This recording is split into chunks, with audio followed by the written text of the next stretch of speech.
Hello mga kaosam! Panibagong araw, panibagong ganap sa buhay. Dahil nga nung nakaraang linggo ay nagkasakit kami ni Sofia, ay talaga namang nanlambot at namayat ako ng mga panahon na yon. Buti na lang talaga ay meron kaming mga magulang at biyana na nag-aalaga sa amin. Kaya naman nung nakabawi-bawi kami ng lakas ay eto, kumain muna kami sa labas. Ganitong panahon talaga ay uso daw ang trangkaso. Eto yung usong-uso na ayokong sabayan. Kaso ayun, tinablan pa rin talaga.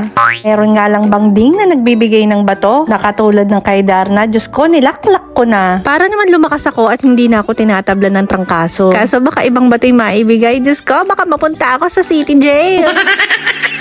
Bukod nga rin pala sa pagpapasalamat namin dahil kami ay gumaling na, ay sinelebrate namin ang 2nd anniversary namin. Hala, 2nd anniversary daw. 2 years pa lang kasi kami nagsasama ng maayos. Anyway, at kahit malayo si Mister, ay damang-dama ko naman ang kanyang presensya. Dahil na-send ko na agad sa kanya yung bill. Charot.